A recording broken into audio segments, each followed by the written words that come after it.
Hey, what's up guys? It's Scares here. Now our first story for today comes from Pokimane. Now this is really serious. Pokimane just went on her stream and she talked about how there is someone higher in the industry who's apparently faking being her boyfriend.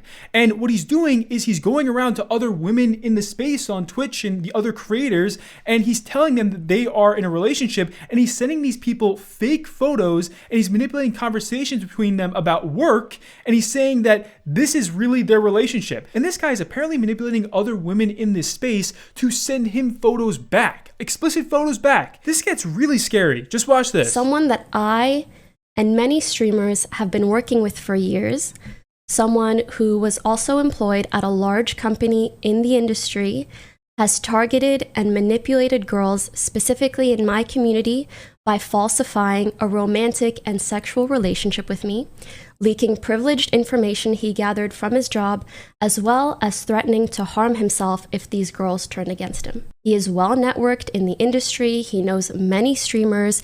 He has helped us with many things. This was someone that we were genuinely grateful for their help. A few months ago, a few girls in my community came forward to me with some concerns and asked to speak to my manager.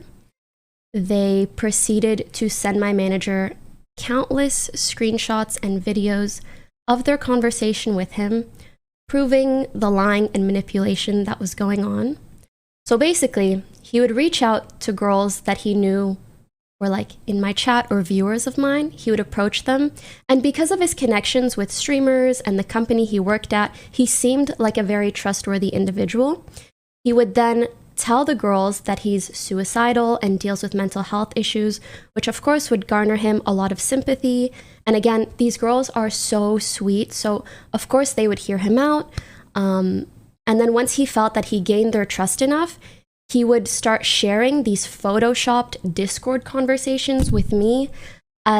Like he would share it with them, but they were of me and him, as well as making up like wild stories about me. He acted like he knew and hung out with me and my friends in person. This is someone I've never met. I've never hung out with them, let alone had any relationship with past, talking about only work-related things.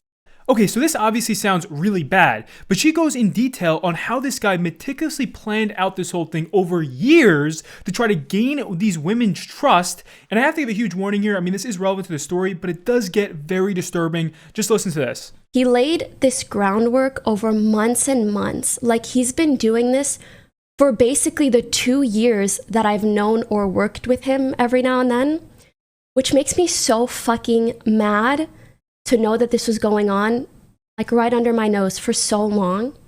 He claimed that his relationship with me made him suicidal, and he used this to make the girls feel like they couldn't turn their backs on him and to think that like I was an evil person.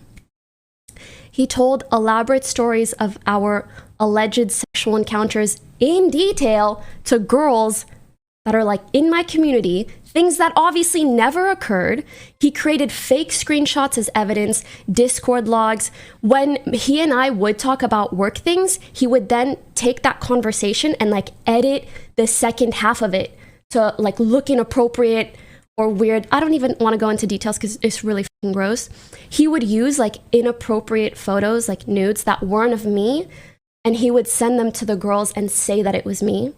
He also leaked confidential information to these girls to gain their trust. For example, let's say he worked at a company that sponsored me, and if like we did an activation together, he would tell the girls how much I made to like make himself seem like, oh, I know so much and I'm so important. And afterwards, he would then try to develop romantic and sexual relationships with these girls.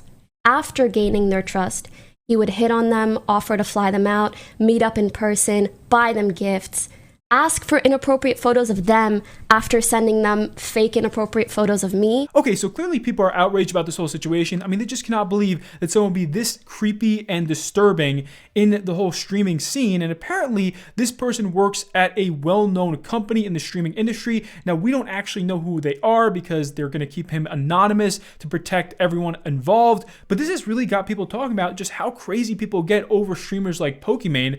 And they just cannot believe that Pokimane has to deal with notice something like this. Now, our next story for today has to do with the Jake Paul versus Tommy Fury fight. I'm sure many of you watched this. It took place a few days ago, and a lot of people were very excited to see Jake Paul win. I'm sure many of you saw, like, the betting was crazy. It was in Jake Paul's favor. Everyone thought that Jake was going to win this. Logan Paul tweeted out, "I bet my equity in Prime that Jake Paul beats Tommy Fury tonight."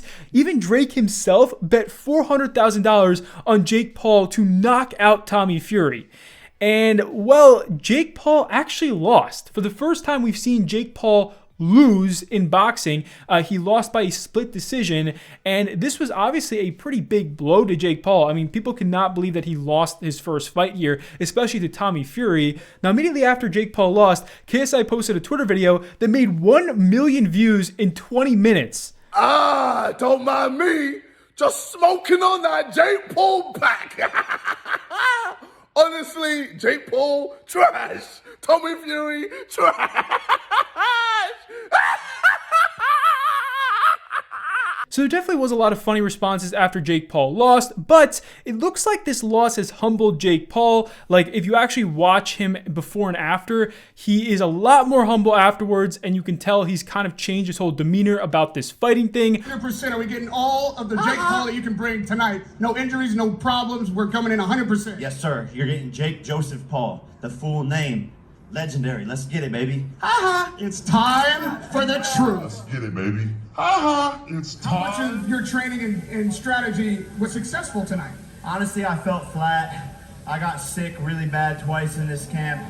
Injured my arm. So it wasn't my best performance. Jake Paul tweeted out saying, "Don't judge me by my wins, judge me by my losses. Congrats to Tommy, his team, and his family. Thank you to everyone that tuned in. Saudi Arabia, thank you as well. I will be back." Logan tweeted out saying, "I'll always stand by you in victory or defeat. You fought like a warrior and already beat the odds in life. Big congrats to the Furies. What an entertaining family." Now, Deji had an interesting response to this. If you don't know, Deji and Jake Paul fought a long time ago, and they've had a rivalry for forever now. But Deji tweeted this out. He says, "Losing doesn't define you. It's how you handle the loss that makes you a true champion." And he shows that him and Jake seem to be pretty cool now, and that he actually is being very nice about the situation. I mean, honestly, Deji seems very mature here. Now, the real winner of the night was Tommy Fury, okay? And Tommy has been super happy about this. His brother Tyson Fury just recently posted on Instagram showing them congratulating him on his big win.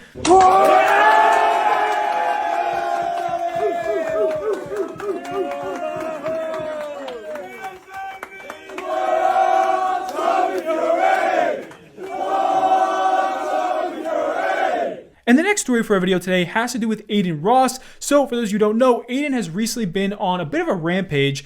He's been streaming a lot on this platform known as Kick, which is like a new streaming platform for many different streamers. And the interesting thing about Kick is that they allow streamers to do pretty much anything on stream. I mean, they do have a terms of service, but compared to Twitch and YouTube's terms of service, this one is very lax, okay? They allow streamers to do a lot of different things. And Adin himself even went on the hub on his stream, if you know what I'm talking about. Like, there was explicit videos and content on there, and yeah, it was kind of crazy. I cannot believe that a streamer is actually doing that, but Kick actually allows that. I mean, they allow streamers to get away with a lot on their platform. We're not going to talk about everything that the streamers have been getting away with, but it's a lot. But clearly Twitch does not like what Adin Ross is doing right now, and they ended up permanently banning him from their platform. That's right, Adin got permanently banned off of Twitch. He was one of the top streamers on the platform, and he got banned, and he kind of went off the deep end in terms of like things he's saying now. I mean, he tweeted out some things that got a lot of people upset. I mean, people are just very, very frustrated with him. They can't believe that he's gone this far,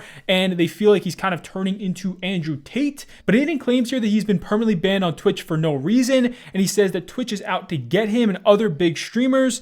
First thing I'm gonna say is this. I already signed my deal to this shit. It don't matter. I already locked myself in on Kick.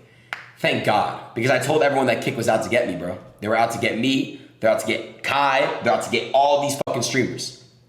All. Every single one of these streamers, bro. And, you know, I'm going to just tell you guys right now, bro. I'm not even going to bash Twitch completely.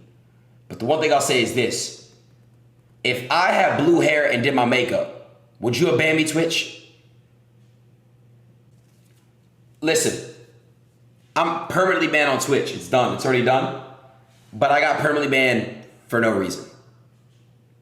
At all. No reason. How do you ban someone on Twitch? And my reasoning is for VOD / on stream when I haven't even been streaming there. Now, the massive YouTube streamer known as iShowSpeed recently posted about how YouTube had taken down one of his streams. So he got a strike on his YouTube channel. But Adin responded, trying to get Speed to go to Kick. He says, stop being dumb. They treat you like a peasant when you're their biggest streamer. You deserve equity in a multi-million-dollar deal. Equity alone, and you'll be an owner of your own platform. Don't be dumb, bro. I love you. But our next story for today is a lot more lighthearted. This one comes from the huge creator known as Cenat. Now, Kai is huge on YouTube and Twitch, and he's actually one of the top streamers, if not the top streamer right now, because he just recently broke 300,000 subs on Twitch. Keep in mind, to sub to someone on Twitch, you have to pay $5. So Kai is by far the most successful streamer right now. It is incredible. People are so happy for him. I mean, I cannot believe that this many people are subscribing to someone on Twitch, but if it's anyone, Cenat seems like the kind of person to get that many subscribers because he's constantly streaming, he's constantly working hard at the subathon, and it's been obviously a very stressful time for him, but there are so many people rooting for him right now. And our final story for today comes from Ebai. Now, this guy is a huge creator. He's massive on Twitch,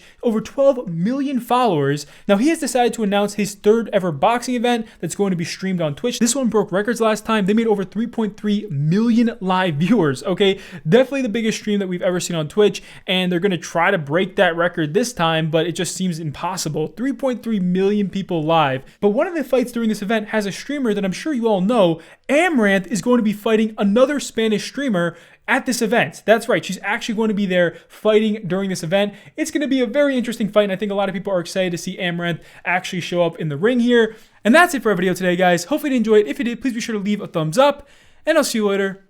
Peace.